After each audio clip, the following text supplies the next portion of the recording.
Hello, my name is Ann Leighton. Welcome to the Ann Leighton Inclusion Interview Show. This show is about recognizing the difference between kindness and cruelty. And we'll be talking more about kindness, especially self kindness, innovation, and connection, and autism, as I have a very special guest, Heather Sell, who's creating a new website, AutisticallyYours.com/join-us. And the goal is to help folks on the spectrum find connection and support for their particular needs. Hi, Heather. How are you? Hey, Anne, it's great to see you and hear from you again. I'm doing great. How are you? I'm very good. And I want you to know that Heather and I have been friends for over 15 years. And I met her as we had friends at Goucher College, where she attended, and that's in the Washington, D.C. market. And I've seen her grow in the music and drama scene, first in New York City, and then going back to the D.C. market and dealing with a never ending journey of personal development, which included getting in touch with all your challenges, and these include is autism, finding out that you were autistic, is that a birth defect or is that a compound? What? It's I know it's not a disease. I feel like for me, it's a mixture of disorder and circumstance as well as neurotype because when I was in New York, I had a lot of trauma that I experienced from attention from older men, just some bad situations that Mhm. occurred because I hadn't yet remembered the trauma from my childhood. But once I moved back home, like around New York when I was actively going through the trauma, a lot of my genetic health issues started getting worse, which prompted me to go back to DC, Baltimore area to figure that out. And then once I was on my own with my now husband, we discovered some other health issues and trauma that I just had buried from infancy. So I believe that I didn't really have a chance to develop mine because somebody found me sexually attractive starting at 1 month old. And that for the Ooh. first 6 years of my life, that was what I experienced. But I didn't remember that till 32.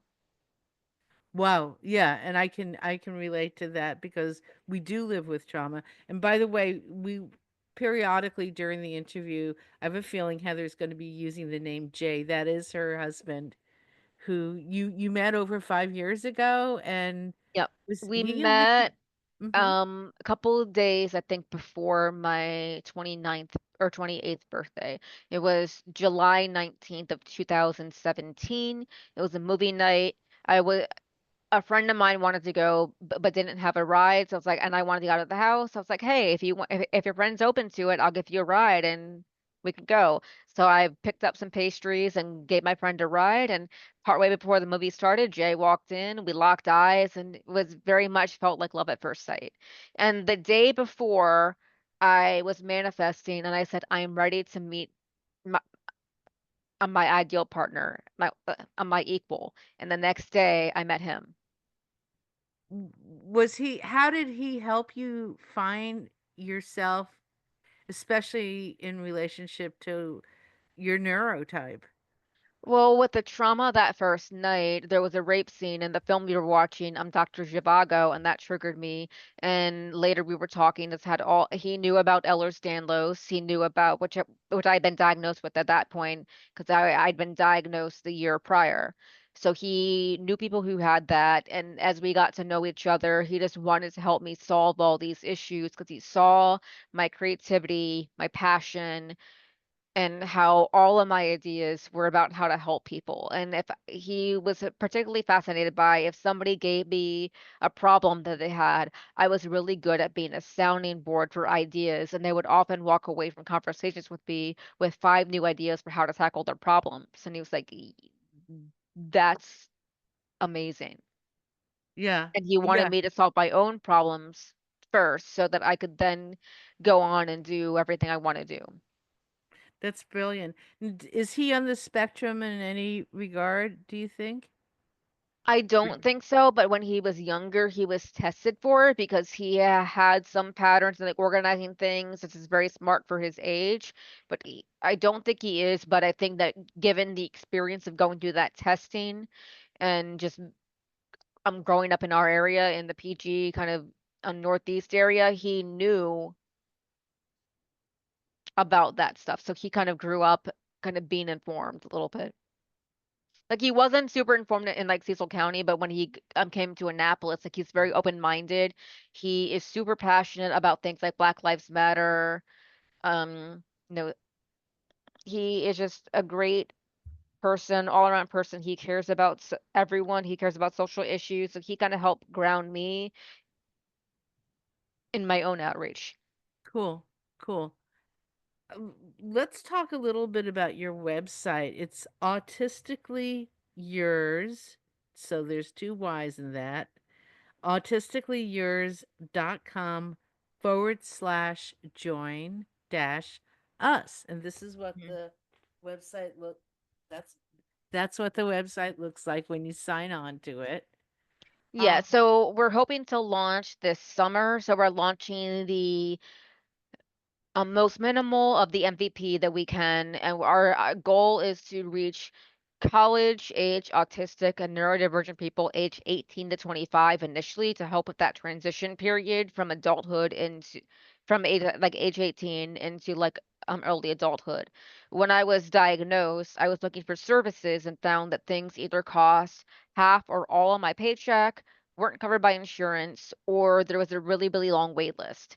And I discovered that when autistic and neurodivergent people turn 18, more often for autism than ADHD, we find that people are kind of they hit a cliff or they had a stopgap where the services that they got up to that age are no mhm. longer covered because they have to go on to the adult services and there's already a long wait list. So our and in some states it's 12 to 18 months, and in some places where the population is more highly autistic or there just aren't enough supports to go around, it can be as long as 3 to 5 years. Let me ask you a question because part of the website says life skills, and I get that things can be really expensive. Do most autistic people have the life skills to find money to pay for support, or is it just a reality of the times where medical expenses or mental health expenses are just too much? I think it's a mixture of things. Mental health is just too expensive these days, especially because we just keep getting sicker.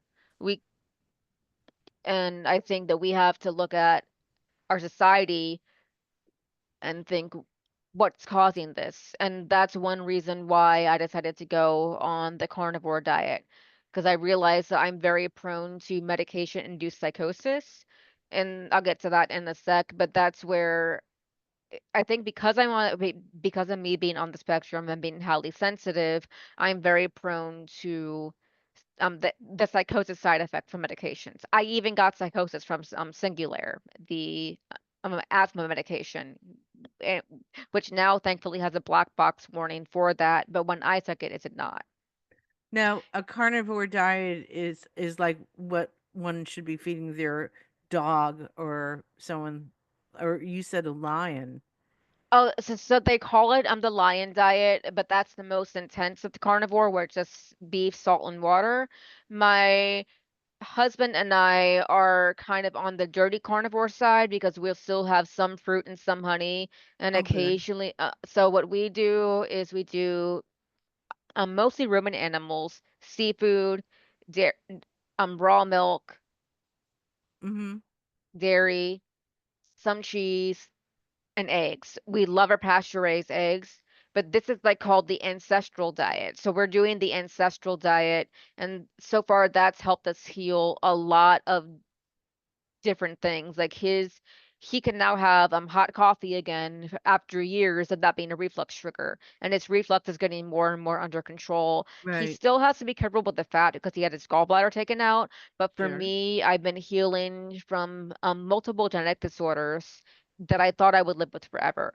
The only one I can't really heal completely on the carnivore diet is my um um Clipple Fell syndrome because I can't change the fusions on my neck I was born with, but I've been gradually fixing a lot of the inflammation, which makes everything worse. So there was like an inflammation storm in my body that was Oh, making sure. all of my trauma worse, everything else. And like I said, um about medication-induced psychosis. I asked my functional neurologist at the time, which I'll explain and what that is in a little bit, if it's possible that I had a psychotic episode as an allergic reaction to being weaned off the medication too fast. And he said, absolutely. Mhm. So when I was 17 in 2007, I had a manic episode. And that they gave it was like, but it felt to me it was too neatly contained to feel like a manic episode. Like I had some mania, but all of my psychosis felt a little bit too obvious. Like I went outside and everyone who was a stranger had their clothes on inside out. And it felt like that to That me would felt yeah. like more like my brain was glitching as opposed Yeah. to mania. Yeah. Definitely, definitely. I mean, if you're seeing uniform patterns that are not normal, that could be definitely a psychotic episode. Yeah, and they gave me like a quarter dose of Abilify and it brought me back like that. And like 24 hours later, I was normal. And they said that's not normal. And like, but because it looked like a duck and quacked like a duck, and I was taking Tegretol for epilepsy, which could be treated like for bipolar, like it's probably just bipolar. But what I want people to take away from this is to ask questions because if somebody had asked had given me an autism assessment then maybe things could have worked out better, but at the same time I wasn't completely diagnosable at the time because the research hadn't caught up yet to how the female presentation of autism. I want to segue for a couple questions back and forth about an elephant in the room because we're releasing this on a Saturday. uh, I mean, my request to do this interview was really is really to make it a special interview. But there's an Mhm. elephant in the room, and when you brought up about raw milk and eating healthy foods, and we're going to add foods without additives, that's something that RFK Jr. espouses. Do you have a lot in common with him, or are there differences of opinion for diet? And then I'm going to ask you about other things Yeah, the related to him. main area where we have things in common is that we believe that raw milk has healing properties. I believe that raw milk can have healing properties for many people if it's sourced correctly. But when industrialization is involved, then it becomes dicey. Jay and I work with a small operation called Miller's Biofarm, and we've only been doing this for maybe a couple months now, maybe almost 2 months. But we've gotten some great results. My gut lining is much more calm. I'm on my period right now, and my PMDD is the calmest it's ever been. Very It's cool. and I and part of that is it's a supplement I take. I take Elix Cycle Balance, which is a Chinese herbal supplement. So I'm also taking herbal supplements currently.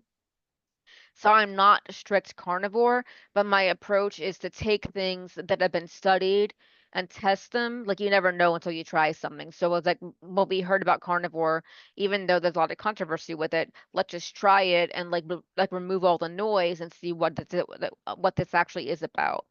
And Sure. when it comes down to it, meat does heal. And I Protein. think there's no right or wrong way to approach this as long as you're approaching it from curiosity.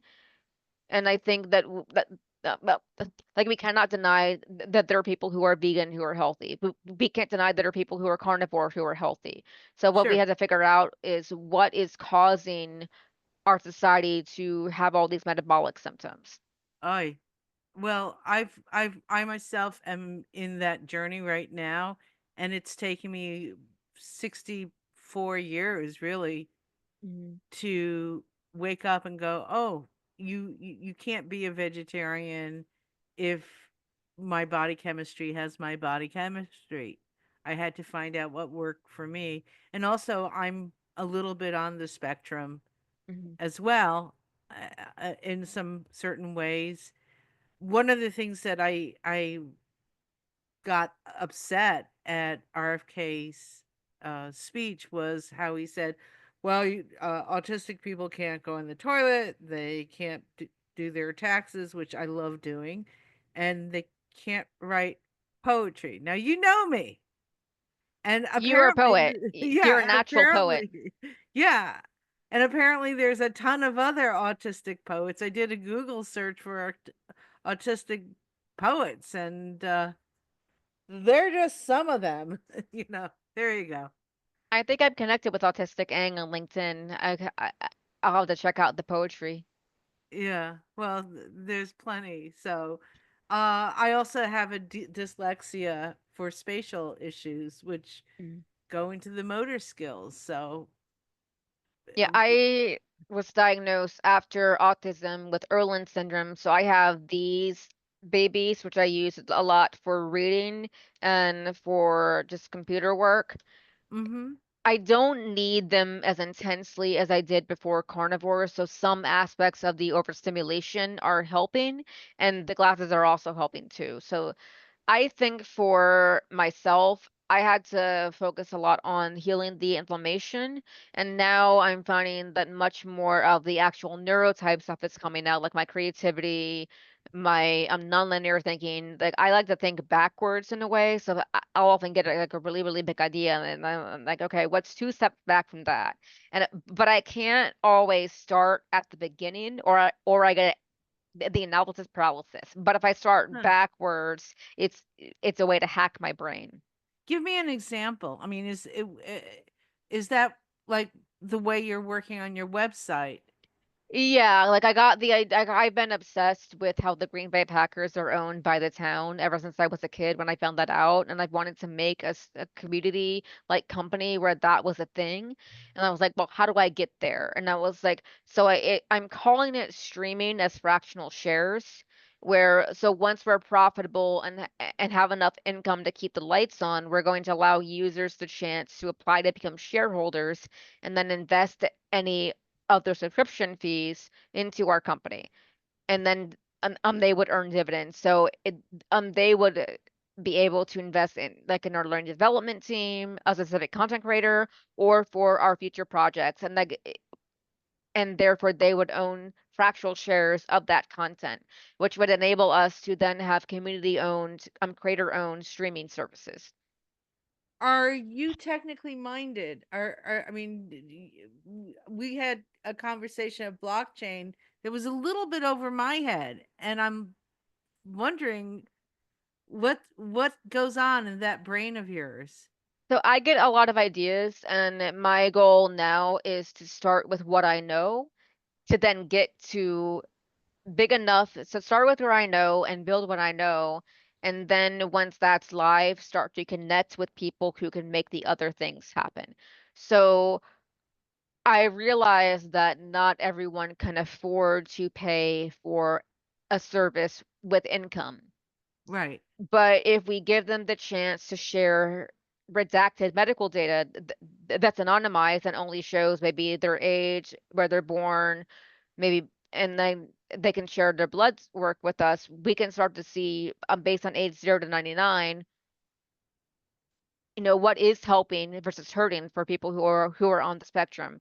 And then we can take a look at everything from brain scans, blood type, cancers to see infection, to see like how does infections impact people who are autoimmune. I have Ehlers-Danlos syndrome, connective tissue. So why do people who are hypermobile also more prone to autism? And then we can have it. Hypermobile? Yep. And my joints will often dislocate randomly, or they used to dislocate randomly as a result of having EDS, which results in a lack of collagen. So I believe autism for me is impacted in my connective tissues as a result. So that's why the carnivore diet has been very Yeah. helpful. But we want to eventually give people the option to pay with medical data so that your story becomes your currency. So and then after we've had that exists for autism, we'll expand to other complex diseases too, like cancers, genetic disorders, to see like where are the gaps based on collecting data from as many people as we can. And I believe that the future of medical data should be community owned, where your money, like your current your story and your data becomes your currency instead of us.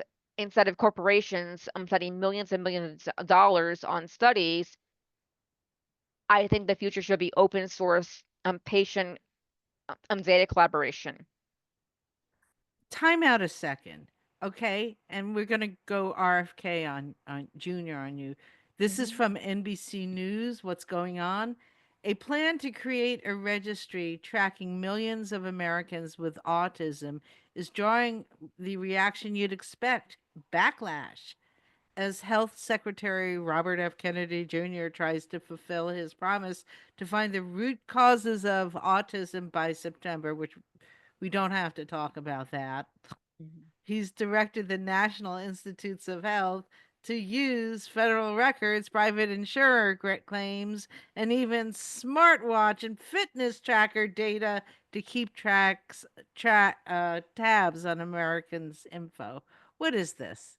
What's the difference between what you're saying about people's records and him? The His difference is that he wants to eradicate autism altogether.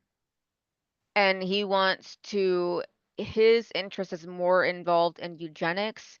Mine comes from a place of curiosity, wanting to help people who are on the spectrum figure out their own health on their own pace and their own time. And I realize that this could easily go the path of eugenics if given to the wrong people and the wrong organizations.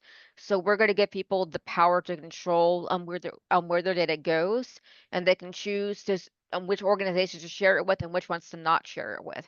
But I think consent is the thing that has to be front and center here, where we are not.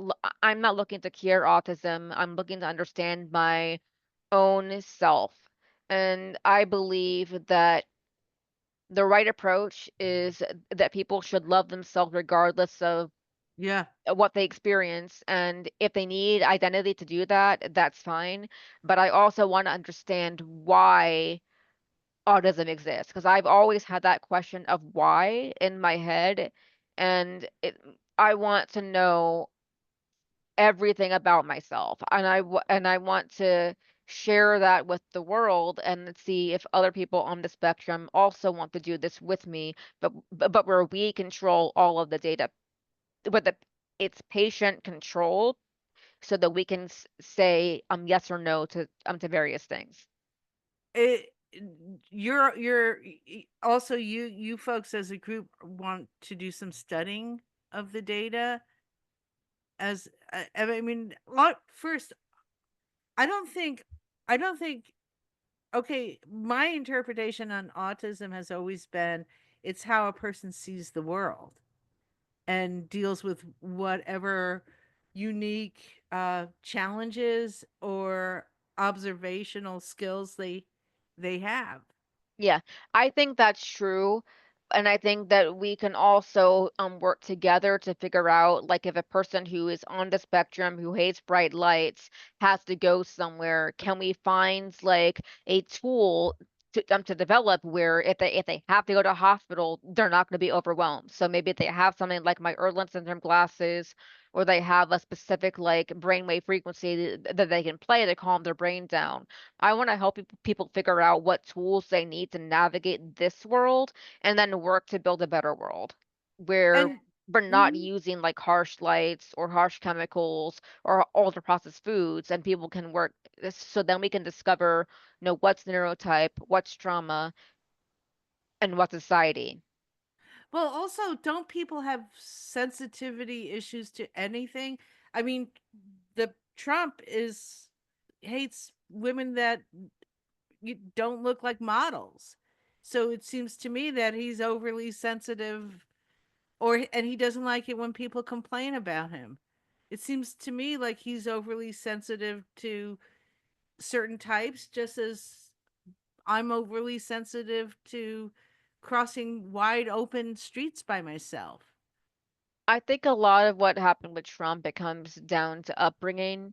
And when you grow up in like an environment where everything is just handed to you, you it's it's very difficult to grow. Yeah, he's overly sensitive. And I feel like adversity both builds people up, but also tears them down if it's not handled well. And for Mhm. me, with all the adversity I had for a while, it tore me down. So I got very interested in figuring out how to make it better, how to make me be more resilient. So I'm approaching it from I want it from an angle like I want to be resilient. And I feel like because my trauma started at 1 month old, I don't know what's autism, what's trauma, and what's my brain because it's the only brain I've had, and it's Sure. no. Yeah, and you're looking for solutions. You're creative. Yeah. So a lot of times we get challenges. I know, same with me. I write about it, which helps me identify it Hmm. and learning to ask for help. And even if no one's there to help me, I'm still able to deal with it and work to find a solution or even live with it. And I don't I think it would take centuries to eradicate any health challenges that we have. Hmm. You know, why can't we get rid of AIDS? Why can't we get rid of cancer? Why can't we get rid of new diseases, COVID? Yeah. You know, or the measles. Why can't we get rid of the measles? You know? So it seems a little challenging.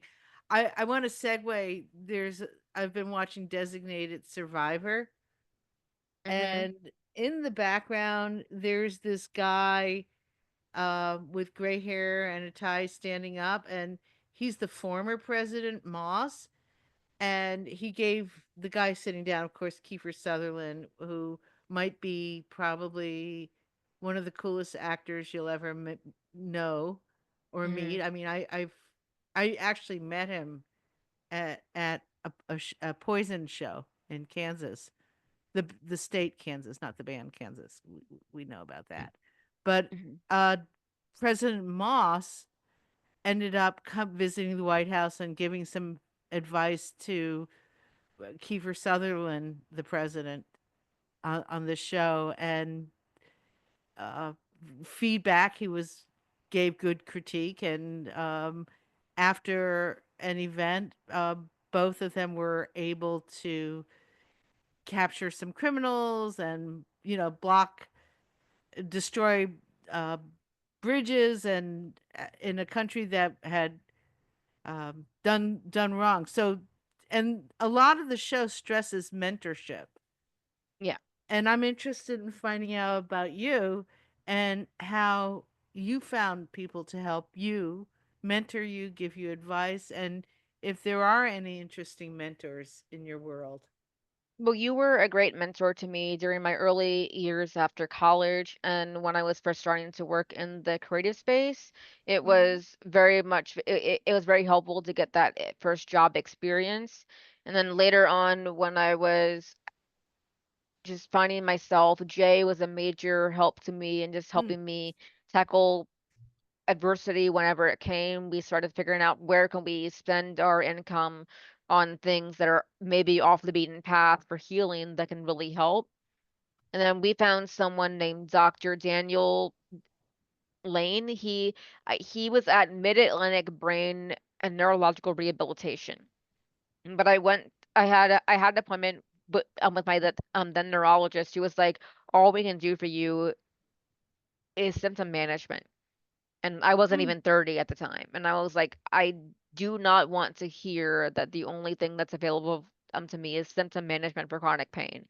And at that point, I was starting to be really dizzy. balance issues, falling down a lot. Like I could barely, and then we went to see Dr. Lang. And for people who don't know, a functional neurologist can tell based on when, where, and how your eyes move, what areas of your brain are impacted. And he took my results and said it was the worst he had ever seen. He was like, I do not Wow. know how you're able to walk. I don't know how you can drive a car. How the hell are you here upright? And And that was from years of brain altering medication because I had epilepsy as a kid. So I was on brain altering medication for 20 years almost with no breaks. right. Wow. But you also have super determination. I do. And when I heard that I was the worst patient he had ever seen, I went from the worst patient to the patient with the fastest turnaround time. But by rewiring my eye movements and weaning off the medication I didn't need, I was able to figure out what I did need. And because of that experience, I want to help people find treatments that are off the beaten path that can help them, based on what's really going on. And if they're misdiagnosed bipolar, find what it is. Like I was misdiagnosed bipolar, but I was actually autistic, complex PTSD, and autism ADHD. And I also have a touch of Tourette's, but and what I found Mhm. is that sometimes people who have EDS like I do or connective tissue disorders often have multiple types of neurodiversity. So I don't look like the typical autistic person or on paper initially or in person because I have so many ways in which I overlap. And I've noticed that many females present very, very nuanced. So they're not always going to be shy. They're going to be Oh, extroverted, but they are all the issues, and they're extroverted, like sensory seeking and sensory avoidant at the same time. So they crave that social interaction, like I do, but then it burns us out. So we have to like figure out the balance between where we're sensory seeking and where we're not. And I realized that when I control the stimuli, I'm sensory seeking. I'm very much a maximalist. I love bold patterns, mixing and maxing patterns. But I realized that the reason I masked that for years was because I did not want attention from my mother. Because she was the one who sexually abused me as an infant. So the reason I wanted to wear dark colors and avoid my neurotype for so long was to avoid my abuser. sure. Wow. I'm sorry. Wow. Uh that you just gave me a bombshell. Um but I'm really I'm again, I'm glad you're persevering too, and I'm sorry, and we'll talk more off camera for sure, off Yeah. mic. I don't want that to be my full story, so it's something I want to study, but I feel like I finally healed from it.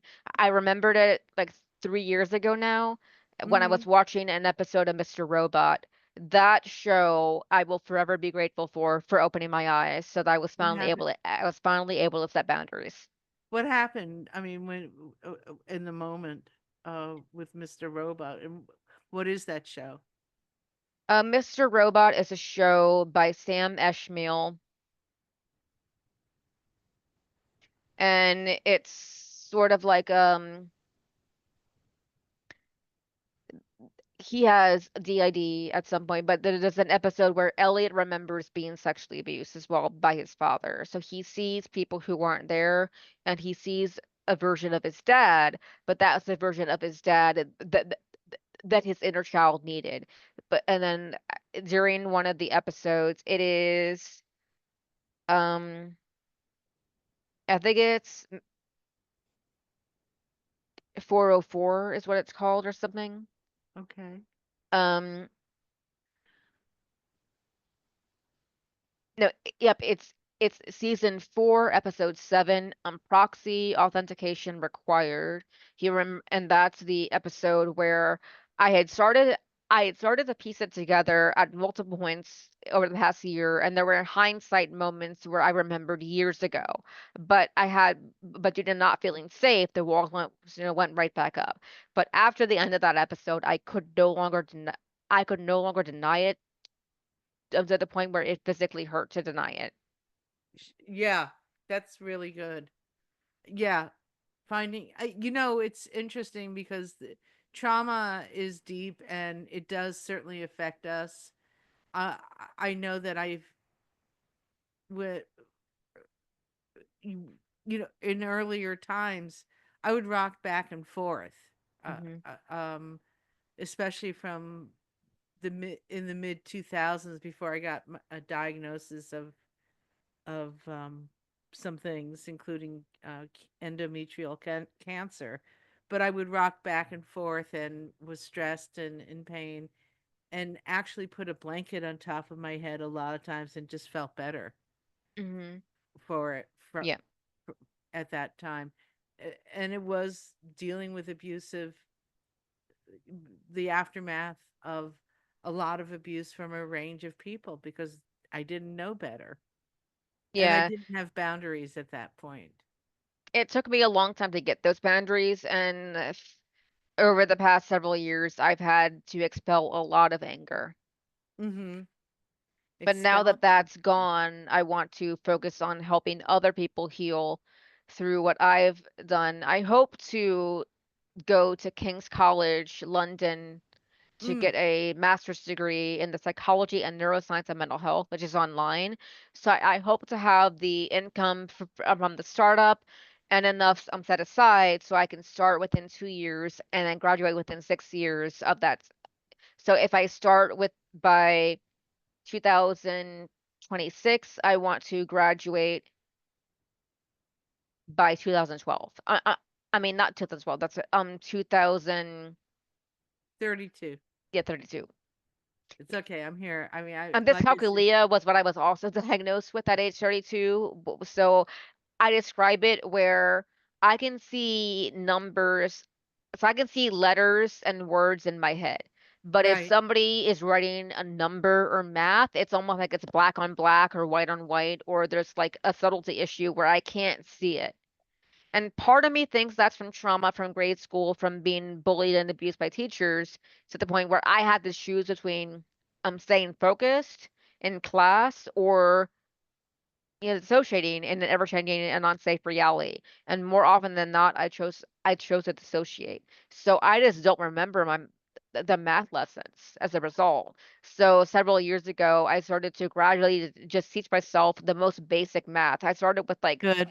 preschool math. I was like I let go of all shame. I started at preschool math and I worked my way up to third grade because I realized that based on the math ability ended where the trauma started in third grade, where that education trauma started. And I was like, that's my mental block. So, You know what? You know what? I have a math story too, and I just based on what you're saying, and this is my cat Ellie who's walking across the screen. oh, But based on what you're saying, what happened with me was I, I felt insecure and stupid because of math, and I would always double check with people, is my answer correct, and things hmm, like that. And then I started to accept the fact that, yes, going over your work is what math is about. It is yeah, about double checking. Don't feel stupid. And now I find that doing my math, especially let's say I'm doing my taxes or I'm figuring out how much money I need for something, how much money I don't have to spend or should spend to break even at the end of the month. I think that doing math clears my brain and hmm, helps me check on myself. And it feels like a wonderful skill. And it's basic math, it's addition, subtraction, multiplication, division. And hmm, it is soothing to the brain. yeah. My brain. And So I feel like it just empowers me, the idea that we can rewire our brains. So why can't I rewire my brain now to be better at math, to to aid me as a neuroscientist? Because I've always been fascinated by the human brain. I kind of unlocked that with the memories as of late. So the reason I'm wanting to go back to school for neuroscience is to live out my inner child's dream of studying the brain. Like I've Really? always had that what if curiosity, and this was what that was always leading to. But now that the trauma's out of the way, I can do everything I want to do. Well, I probably will be one of your students in my next life or in the future. And because I'm also interested in neuroscience and neurology actually. Hmm. So here we are, and I feel amateur about that, and I'm really grateful. So anything you want to add in our interview? Just feel like the way that RFK is going about it is all wrong. And I feel like people deserve answers for whatever they need answers for. But if they don't want answers and are comfortable just living and existing, and being on the spectrum, that's fine too. But we have to acknowledge that those who want answers, should be able to get it, and it should never be forced. And that's why I want to achieve what I want True. to achieve for my own self, and saying anyone who wants these answers can join us, but I don't want it to become something. And I am very, very nervous about the data initiative if the government takes over. So I'm not going to be launching that until I know that I can do it safely. Like I'm leaning towards reaching out to people who are in Switzerland to have it be done in Switzerland where data is actually truly safe. Right. Like Yeah, somewhere there's not in the US, because with the current administration, and part of me is terrified that by setting this up, I'm going to become a target. But I don't want to give up, just because Trump is president. no, we don't want to, and honestly, I really feel sorry for those people. I think And I think they're yeah. sensitive to the the wrong things, and they're not using critique to better themselves, which I And think is at I core. believe in some ways RFK has a good intention. And the parents of profoundly disabled autistic children feel unheard because of all that, because of all the backlash, because they're desperate for answers. And I Right. feel like we should be able to help them with their research while also helping someone who's a level 1 autistic feel like they're worthy. And I've noticed a lot of people who are level 1 autism feel like that they don't deserve to ask for services or support because there are so many people out there who have it worse. And I want people watching this to stop thinking about who has it worse and realize that we all deserve healing. Oh yeah, we do. Absolutely. And while we're healing, we also want to improve the quality of our lives.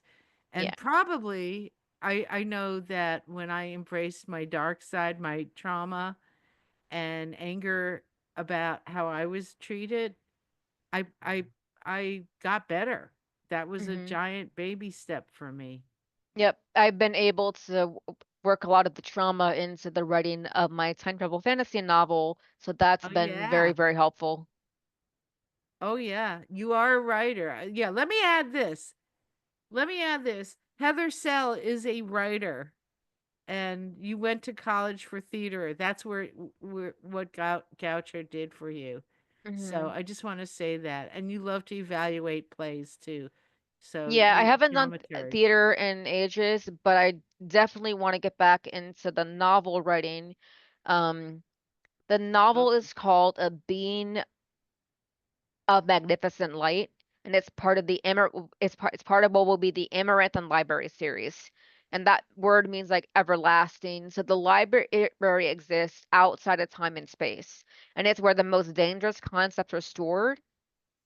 And inside this library, which is colloquially known both as the Library of Thoughts and the library at the end of the universe, um, concepts are able to be conceptualized as people. And my main character, Isabel, is the concept of altruism. And when the chosen one dies, she has to find a way to become human. but because she's the concept of altruism, she's made of chaos. So she's not meant to be swayed by chaos like us normal humans are. So the more she yearns to become human, and the more she's swayed by chaos, the harder her mission becomes. And because our mission as humans is to survive, just that act of having to survive against all odds is inherently not altruistic, because sometimes it's the whole concept of put your oxygen on mask. It's the whole concept of put your oxygen mask on first. But what if that in itself, was a trolley problem? Because if somebody dies and you're the concept of altruism, how does that work? But humanity must always survive first. Yeah. Well, don't feel guilty for putting your oxygen mask on No, first. definitely not.